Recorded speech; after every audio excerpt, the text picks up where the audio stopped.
ಇನ್ನು ಕೆಲವು ಇತ್ತೀಚಿನ ಅನೇಕರೇನಿದ್ದಾರೋ ವಾದಿರಾಜರಿಗೆ ಅಂಧತ್ವ ಬಂದಿತ್ತು ಅಂತ ಹೇಳೋಣ, ವೃದ್ಧಾಪ್ಯದಲ್ಲಿ ಅವರು ಕೂಡ ರೋಗಗ್ರಸ್ತರಾಗಿದ್ದರು ಅಂತೆಲ್ಲ ಹೇಳೋದೆಲ್ಲ ನಾವು ಕೇಳ್ತಾ ಇದ್ದೀವಿ. ಇವತ್ತಿಗೆಲ್ಲ ಯಾಕೋದು ಹೊಸ ಅದು ಅತಿರೇಕ ಪ್ರಚಾರಕ್ಕೂ ಬಂದ್ಬಿಟ್ಟು ಹಾಗೆ ನೋಡಿದರೆ ಅವರು ಮಾಡಿದಂಥ ವಿಜ್ಞಾಪನೆ ವಾಕ್ಯಗಳೇನವೆ ಅವೆಲ್ಲ ಅವರಿಗೆ ಅನ್ವಯ ಮಾಡಲಿಕ್ಕೆ ಹೋಗಿದ್ದಾರೆ ಅಂತ. ಭೂತರಾಜರ ಬಗ್ಗೆ ಇವತ್ತಿಗೆ ಒಂದು ದೊಡ್ಡ ಅಪಪ್ರಚಾರ ಇದೆ. ಏನಂತ, ನಮ್ಮ ದುರ್ದೈವ ಏನಂದರೆ ನಿಜವಾಗಿದ್ದು 7 ನುಡಿ ಇರತಕ್ಕಂಥ ಪದ್ಯ ಅದನ್ನು ಸೆನ್ಸಾರ್ ಮಾಡಿ 5 ಅಲ್ಲಿಗೆ ಹೋದು. ಇವತ್ತಿನ ಒಂದು ಭಜನಾ ಮಂಡಳಿಗಳು ಅದನ್ನು 3 ಮಾಡಿಟ್ಟಾರೆ. ಏನು ಅನರ್ಥ ಇದು? ಹಂಗೆ ಬೇರೆ ಜ್ಞಾನಿಗಳ ಬಗ್ಗೆ ಮಾಡ್ತೀರಾ? ವಾದಿರಾಜರ ಬಗ್ಗೆ ಏನೆಲ್ಲ ಮಾಡಿದ್ರೆ ನಡೀತದೆ ನಿಮಗೆ? ಶಾಸ್ತ್ರ ಪ್ರಸಂಗದಲ್ಲಿ ನಾರಾಯಣ ಭೂತನ ಗೆಲಿದಿಲ್ಲಿ ಅಂತದ್ದು ಯಾವುದು ಶಾಸ್ತ್ರ ಪ್ರಸಂಗ? ವಾಕ್ಯಾರ್ಥ. ಒಂದು ಸಾಮಾನ್ಯ ತುಳುನಾಡಿನ ವೈಷ್ಣವ ಭೂತ ಇವತ್ತು ಶಾಸ್ತ್ರ ಪ್ರಸಂಗ ಮಾಡಬಹುದಾ? ವೃಂದಾವನವನ್ನು ತಾವೇ ಮೊದಲು ನಿರ್ಮಾಣ ಮಾಡಿ ನಂತರದಲ್ಲಿ ಮತ್ತಿವೇನು ಸಾಧನೆ ಹೇಳಿಕತ್ತೀರಂದರೆ ಈ ಮಹಿಮಾ ಜ್ಞಾನವನ್ನು ಯಥಾವತ್ ತಿಳಿದುಕೊಂಡು ಇವತ್ತು ರಾಜರನ್ನ ಆರಾಧನೆ ಮಾಡುವುದೇ ನಮ್ಮ ಸಾಧನೆ ಅಂತ. ಆ ದೃಷ್ಟಿಯಿಂದಲೇ ವಾದಿರಾಜರ ಅವತಾರದ ಅವಶ್ಯಕತೆ ಹೇಗದೆ, ಅವರು ಸಾಧನ ದೇವತೆ ಅಂತ ತಿಳ್ಕೊಂಬೋದೇನದೆ ಅದೇ ನಮ್ಮೆಲ್ಲರಿಗೂ ಕೂಡ ವಿಶಿಷ್ಟ ಸಾಧನೆ ಅನ್ನೋ ದೃಷ್ಟಿಯಿಂದಲೇ ಈ ಶಿರೋನಾಮವನ್ನು ಉಪನ್ಯಾಸಕ ಕೊಟ್ಟಿರೋದು ಅಂತ ಅರ್ಥ. ಈ ದೃಷ್ಟಿಯಿಂದ ಅಂಥ ವೃಂದಾವನವನ್ನು ನಿರ್ಮಾಣ ಮಾಡಿ ಅದರದ್ದು ಮಹತ್ವವೇನು ಅಂತಂದರೆ ಗುಣರತ್ನಮಾಲಾದಲ್ಲಿ ಒಂದು ಮಾತು ಬರ್ತದೆ. ಇತ್ತಮ್ಮ ವೃಂದಾವನಾನಾಂ ಪಂಚಕಮ್ಮ ವಿಶ್ವವಂದ್ಯಂ ಕಾಂತಂ ಪ್ರಾಚ್ಯ ಸರಸ್ಯಾಂ ದಿಶಿ ಧಬಲಪದಾಯ ಸ್ವಯಂ ಕಾರಯಿತ್ವ ಕೃಷ್ಣದ್ವೈಪಾಯನಂ ತತ್ಪುರತ ಇಹ ಸಮಾಸ್ಥಾಪ್ಯ ತರ್ಕಾಭಯಾಢ್ಯಂ ಯೋಗಂ ಸಂಸಾರವಾರ್ಥೇ ಅತನುತ ತರಣೆ ಅಸ್ಮಿನ್ ಕಲೌ ವಾದಿರಾಜ ಅಂತ ಹೇಳ್ತಾರೆ. ರಾಜರ ಪಂಚವೃಂದಾವನ ಸನ್ನಿಧಿಯ ಒಂದು ದರ್ಶನ ಏನು ಅಂದರೆ, ಈ ಸಂಸಾರ ಸಾಗರದಿಂದ ಇವತ್ತು ನಾವೇನಾದರೂ ತರಣವನ್ನು ಹೊಂದಬೇಕು ಅಂತಂದರೆ ಇರತಕ್ಕಂಥ ಒಂದು ವಿಶಿಷ್ಟ ಉಪಾಯ ಯಾವುದು ಅಂದರೆ, ಸಾಧನೆ ಯಾವುದು ಅಂದರೆ ರಾಜರ ಒಂದು ಪಂಚವೃಂದಾವನ ಸನ್ನಿಧಿ ಅಂತ ಅನ್ನೋದನ್ನು ಸ್ಪಷ್ಟವಾಗಿ ತಿಳಿಸಿದ್ದಾರೆ.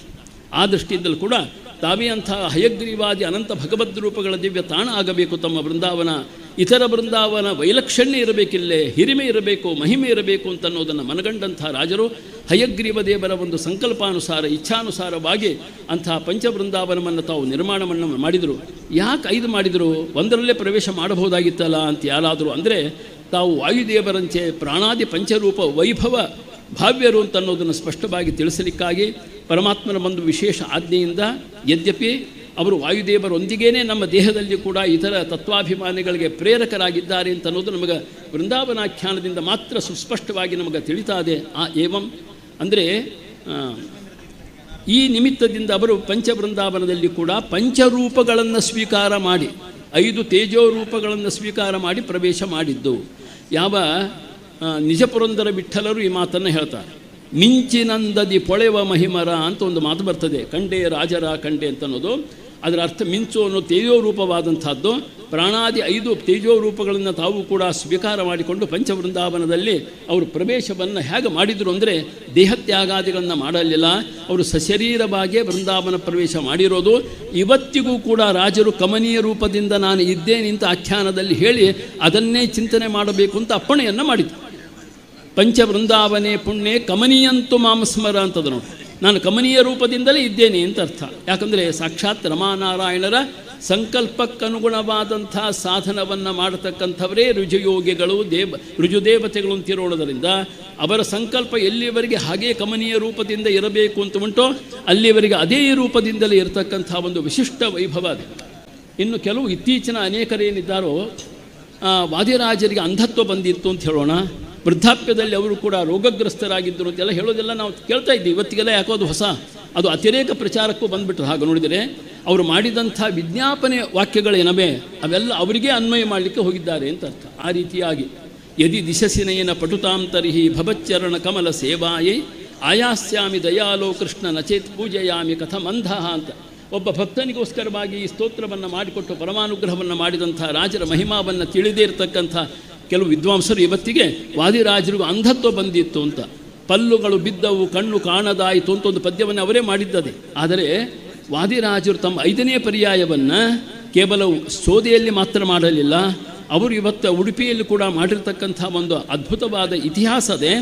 ಉಭಯತ್ರ ಸ್ವಪರ್ಯಾಯ ಪೂಜಾಂಸ ಕೃತವಾನ್ಕಿಲ ಅಂತ ಪ್ರಮಾಣದ. ಉಭಯತ್ರ ಅಂದರೆ ಸೋದೆಯಲ್ಲಿಯೂ ಅವರೇ ಮಾಡಿದ್ದು, ಉಡುಪಿಯಲ್ಲಿ ಕೂಡ ವೇದವೇದ್ಯರಲ್ಲಿ ತ್ವಾಂ ಆವಿಶ್ಯ ಆಚರಿಷ್ಯಾಮಿ ಬಹಿಹಿ ಸೋದಾಪುರೇ ಸ್ಥಿತಃ ಇತ್ಯಾಜ್ಞಾಪ್ಯಾಗತಸ್ಸೋದಾಂ ವೇಣುಗೋಪಾಲಮರ್ಚಯನ್ ಉಭಯತ್ರ ಸ್ವಪರ್ಯಾಯ ಪೂಜಾಂಸ ಕೃತವಾನ್ ಕಿಲ. ಒಪ್ಪೋರು ಒಪ್ಪಲಿ, ಬಿಡೋರು ಬಿಡಲಿ ಅಂತ ಅರ್ಥ. ಆ ದೃಷ್ಟಿಯಿಂದ ಪ್ರಾಚೀನ ಜ್ಞಾನಿಗಳು ಮಾತ್ರ ಇದನ್ನು ರಾಜರು ಪ್ರಪ್ರಥಮವಾಗಿ 5 ಪರ್ಯಾಯ ಮಾಡಿರ್ತಕ್ಕಂಥ ದಾಖಲೆಯನ್ನು ಮಾಡಿದ್ದಾರೆ. ಆದ್ದರಿಂದ ಹಿರಿದಾದಂಥ ಒಂದು ಮಹಿಮೆ ಹೇಗೆ ಮಧ್ವರ ಸನ್ನಿಧಾನ ಪರ್ಯಾಯ ಪೀಠಸ್ಥರಲ್ಲಿ ಉಂಟೋ, ಯಾರು ಆ ಸರ್ವಜ್ಞ ಪೀಠವನ್ನು ಇವತ್ತು ಆರೋಹಣ ಮಾಡ್ತಾರೋ ಅವರು ಬಯಸಿ ಪ್ರಾರ್ಥನೆ ಮಾಡಿದರೆ ರಾಜರ ಸನ್ನಿಧಾನವೂ ಇರ್ತದೆ ಅಂತ ಅರ್ಥ. ಈ ರೀತಿಯಾಗಿ ಅಂಥ ಉಭಯತ್ರ ಸ್ವಪರ್ಯಾಯ ಪೂಜಾಂಸ ಕೃತವಾನ್ಕಿಲ್ಲ ಅಂತ ಈ ರೀತಿ ಉಂಟು. ಈ ರೀತಿಯಾಗಿ 120 ವರ್ಷ 1 ತಿಂಗಳ 5ನೇ ದಿನ ರಾಜರು ವೃಂದಾವನವನ್ನು ಪ್ರವೇಶ ಮಾಡಿದ್ದು ಒಂದು ಲೆಕ್ಕಾಚಾರ. ಆ ದೃಷ್ಟಿಯಿಂದಲೂ ಕೂಡ ಅಷ್ಟು ಸುದೀರ್ಘವಾದಂಥ ಒಂದು ಯತ್ಯಾಶ್ರಮ ಅಂತಾಗಲಿ ಅಥವಾ ಇವತ್ತು ಇದು ಬದುಕು ಅಂತಾಗಲಿ ನಾವು ಅನ್ಯತ್ರ ನೋಡಲಿಕ್ಕೆ ಆಗೋದಿಲ್ಲ. ಯಾಕೆ ಮಾತು ಹೇಳಬೇಕು ಅಂದರೆ ಅವರು 5ನೇ ಪರ್ಯಾಯ ಸೋದೆಯಲ್ಲಿ ಮಾಡಬೇಕಾದ್ರೆ ಅಂಧತ್ವ ಬಂದಿರಲಿಲ್ಲ. ಒಂದು ವೇಳೆ ಅಂಧತ್ವ ಬಂದಿದ್ದರೆ ಅದು ಅಂಗನ್ಯೂನತ ಆಗ್ತದೆ. ಅಂಗನ್ಯೂನತ ಉಳ್ಳಂಥ ಒಬ್ಬ ಯತಿ ಆರಾಧ್ಯ ದೇವರನ್ನ ಮುಟ್ಟಿ ಪೂಜೆ ಮಾಡುವಂತಿಲ್ಲ, ಯಾರಾದರೂ ಮಾಡಬಾರ್ದು ಅಂತದೆ. ಹಾಗಾದರೆ ರಾಜರು 5ನೇ ಪರ್ಯಾಯ ಮಾಡಬೇಕಾದ್ರೆ 117-18ನೇ ವರ್ಷ ಬರೀ ವಿಚಾರ ಮಾಡಲಿ ಸ್ವಲ್ಪ. ಹಾಗಾದ್ರೆ ಅಂಧತ್ವ ಯಾವಾಗ ಬಂದಿತ್ತು ಅಂತ ನಾವು ಒಂದು ಪ್ರಶ್ನೆ ಮಾಡಬೇಕಾಗ್ತದೆ ಅಂತ ಅರ್ಥ. ಆ ದೃಷ್ಟಿಯಿಂದ ಇತಿಹಾಸದ ಒಂದು ಪ್ರಜ್ಞೆ, ಯಾರು ಇತಿಹಾಸವನ್ನು ಚೆನ್ನಾಗಿ ಅಧ್ಯಯನ ಮಾಡಿಲ್ಲ ಅವರು ಏನೇನೋ ಹೇಳ್ತಾ ಇದ್ದಾರೆ.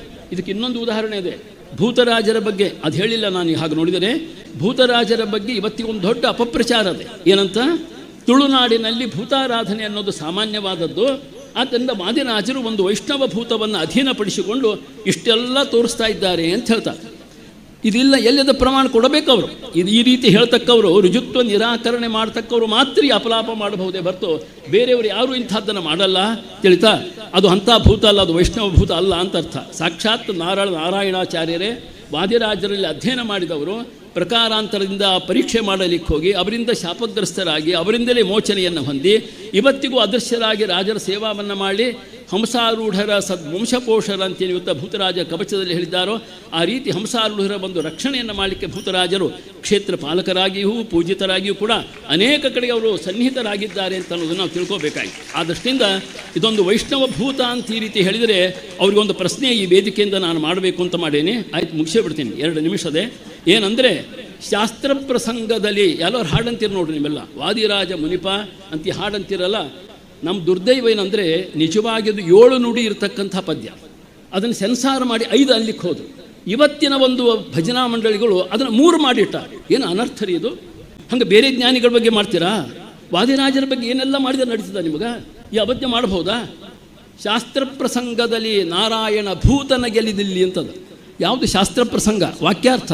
ಒಂದು ಸಾಮಾನ್ಯ ತುಳುನಾಡಿನ ವೈಷ್ಣವ ಭೂತ ಇವತ್ತು ಶಾಸ್ತ್ರ ಪ್ರಸಂಗ ಮಾಡಬಹುದಾ? ಅಷ್ಟು ಜ್ಞಾನವಿಲ್ಲವ ಇವರಿಗೆ? ಇದನ್ನು ಹಾಡುವರು ಯಾರು? ರುಜುತ್ತು ಒಪ್ಪದೇ ಇರ್ತಕ್ಕವ್ರು ಅಂತಾರೆ ಇದನ್ನು. ಬಟ್ ಈ ಪಂಕ್ತಿಗೆ ಅರ್ಥವನ್ನು ಸರಿ ಹೇಳ್ತಾ ಇಲ್ಲ ಅವರು. ಇದೊಂದು ದೊಡ್ಡ ಅಬದ್ಧ ಇದು, ಹಾಗೆ ನೋಡಿದರೆ ಅಂತ ಅರ್ಥ. ವಿಮರ್ಶೆ ಅದ, ಇವತ್ತು ಸಂಶೋಧನೆ ಅದ. ಯಾವ ಮಾನದಂಡವನ್ನು ಇವತ್ತು ತಿಳ್ಕೊಳ್ಳದೆ ನಮ್ಮ ಸ್ವಾಮಿಗಳು ಒಪ್ಪಲಿಲ್ಲ, ನಮ್ಮ ಆಚಾರ ಒಪ್ಪಲಿಲ್ಲ, ನಮ್ಮ ತಂದೆ ಒಪ್ಪಲಿ, ಬರೀ ಇದಾನ ಯುಕ್ತಿನ ಇದು? ಆದ್ದರಿಂದ ಯಾರು ಇವತ್ತು ಲೋಕಕ್ಕೆ ಉದ್ಧಾರ ಮಾಡಬೇಕು ಅಂತ ಅವತರಿಸಿದಂಥ ಭೃಗು ಋಷಿಗಳೇ ಮೊದಲಾದಂಥ, ಅಂದರೆ ವಿಜಯದಾಸರೇ ಮೊದಲಾದಂಥವ್ರು ಕೊಂಡಾಡಿದ್ದಾರೋ ಅದು ಯಾವುದು ಪ್ರಮಾಣ ಅಲ್ವಾ ನಿಮ್ಗೆ? ಅನೇಕ ಜ್ಞಾನಿಗಳ ಬಗ್ಗೆ ವಿಜಯ, ಆ ವಿಜಯ, ಈ ವಿಜಯ ಅಂತ ನಾವು ನೋಡ್ತಾ ಇದ್ದೇವೆ. ಹಾಗಾದರೆ ವಾದಿರಾಜ ಗುರುವರ ಚರಿತಾಮೃತ ಯಾಕೆ ಅಪ್ರಮಾಣ ಆಗಬೇಕು? ಉತ್ತರ ಕೊಡಬೇಕು ಅದಕ್ಕೆ ಅವರು, ಆಮೇಲೆ ಮಾತಾಡಬೇಕು ಅಂತ ಅರ್ಥ. ಆ ದೃಷ್ಟಿಯಿಂದ ಈ ಐತಿಹಾಸಿಕವಾದಂಥ ಒಂದು ಚಾರಿತ್ರಿಕ ಕೃತಿಗಳ ಬಗ್ಗೆ ಯಾರಿಗೆ ಸಮೀಚೀನವಾದಂಥ ಒಂದು ಅರಿವು ಇಲ್ಲ, ಬರೀ ಓದೋದಲ್ಲ, ಅದು ಸರಿಯಾದ ಅರಿವಿರಬೇಕು. ಅಂಥವರು ಸುಮ್ಮನೆ ಇದ್ದರೂ ಒಳ್ಳೆಯದು ಅಂತ ಅನಿಸ್ತದೆ. ಆದ್ದರಿಂದ ಭೂತರಾಜರು ಯಾವುದೋ ಒಂದು ವೈಷ್ಣವ ಭೂತ ಅಲ್ಲ, ಸಾಕ್ಷಾತ್ ರುದ್ರಪದಾರ್ಹ ದೇವತೆಯವರು. ಈ ಕಲ್ಪದಲ್ಲಿ ಉಗ್ರ ತಪ ಎನ್ನುವ ಹೆಸರುಳ್ಳವರು, ಇಷ್ಟು ಸ್ಪಷ್ಟ ಇದೆ. ಆ ದೃಷ್ಟಿಯಿಂದಲೂ ಕೂಡ ಈ ರೀತಿಯಾಗಿ ರಾಜರು ತಮ್ಮ ಪಂಚವೃಂದಾವನ ಪ್ರವೇಶ, ಇದಂ ಪ್ರಥಮತೆಯ ಸಶರೀರ ವೃಂದಾವನ ಪ್ರವೇಶ ಮಾಡಿರ್ತಕ್ಕಂಥ ಅವರಲ್ಲಿ ರಾಜರಿಗೆ ಇವತ್ತು ಮೊದಲಿಗರು ಅಂತ ಅರ್ಥ. ನಮ್ಗೆ ಇನ್ನೂ ಜ್ಞಾನ ಆಗಿಲ್ಲ, ಸಶರೀರ ವೃಂದಾವನ ಪ್ರವೇಶ ಏನು ಅಂತಲೂ ಇನ್ನೂ ಗೊತ್ತಾಗಿಲ್ಲ ನಮಗೆ. ಇವತ್ತಿಗೂ ಕೂಡ ದೇಹ ಕಮನೀಯ ರೂಪದಿಂದಲೇ ಉಂಟು ಅಂತ ಅನ್ನೋದನ್ನು ವೃಂದಾವನಾಖ್ಯಾನದಲ್ಲಿ ಶ್ರದ್ಧಾ ಉಳ್ಳವರಿಗೆ ಮಾತ್ರ ಸ್ಪಷ್ಟವಾಗಿ ಗೊತ್ತಾಗ್ತದೆ ಹೊರತು ಚಾರಿತ್ರಿಕ ಕೃತಿಗಳನ್ನಾದರೂ ಓದಬೇಕು ನಾವು, ಇಲ್ಲ ಆಖ್ಯಾನ ಕೃತಿಯನ್ನಾದರೂ ಓದಬೇಕು ಅಂತ ಅರ್ಥ.